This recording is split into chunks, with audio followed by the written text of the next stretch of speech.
I'm going to read my speech because I'm not much of a public speaker, but it's much easier playing in front of 50,000 people in Yankee Stadium than it is talking up here. So, also, just wanted to give you a heads up that when I start thinking about how much people have done for me, my allergies start to flare up and my eyes sometimes water. So, anyway. First off, I want to say how amazing and humbling this is for my achievements to be recognized by the Pima County Hall of Fame. When I say my achievements, that sounds pretty self-centered, like I did everything on my own. That couldn't be farther from the truth. The truth is, none of these accomplishments weren't possible without all of my coaches, starting from as far back as Frontier Little League at Fort Lowell Park. When you're a kid and having practice a couple times a week and playing a few games, you don't think about, wow, these coaches are working 40-plus hour a week jobs and still spending all this time with us to make us better baseball players and, more importantly, better people.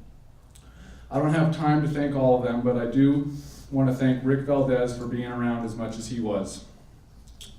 When it was time for me to go to high school, I decided I needed to stop playing all other sports and focus on just baseball. I had one coach at Sabino that was with me all 4 years. This guy was an assistant coach and was not getting paid to be there. He just loved to coach and be around the game of baseball. This guy threw some of the best batting practice I have ever seen also. Maybe only second to my mom.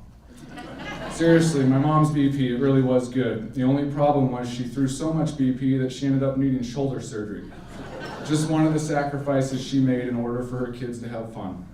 So anyway, thank you, Coach Mike Hansen, for such a great 4 years at Sabino. My brother Logan, where would I be if I didn't have an older, more athletic brother to compete with in every sport that you can think of? If it wasn't playing tennis or racquetball or golf or ping pong, it was playing catch or competing in home run derby. You always pushed me to be the best that I could be, and I still look up to you more than you know.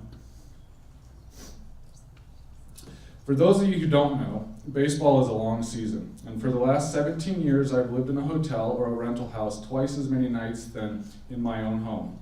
And for the last 10 years, my wife has done the same. Adrian, I'm not sure I could have played as long as I did if it weren't for you. I can't tell you how nice it was to come home after every game and be able to talk to you about something other than baseball. When baseball is all you do for 8 months out of the year with less than 20 days off, baseball is the last thing you want to talk about, especially after you went 0 for 4 or made an error. Or if you went 0 for 4 and made an error. You never let me down, or you never let me get down on myself when I felt like the worst player in the big leagues. Thanks for being such a great friend and wife. Last but not least, in fact, last and most important, the two people who have molded me into who I am today. My biggest role models and the people I respect most in this world.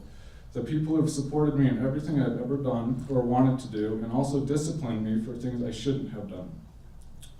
Mom, it's impossible to put into words everything I love about you.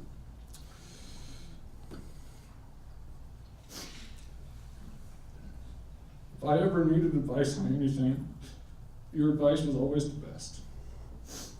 You always put everyone else in front of yourself. You were the nicest person on the planet. Such an amazing person. Dad, I don't think you understand what beating somebody in ping pong with a flip-flop or a brick or a frying pan does to their ego. You've always had a way of making me be the best that I could be in anything that I do. I've had hundreds of different coaches in lots of different sports, but none of them can teach as well as you. You and Mom are the best parents anyone could have ever asked for, and I hope that I can be half the dad to my kids that you were to yours. Thank you.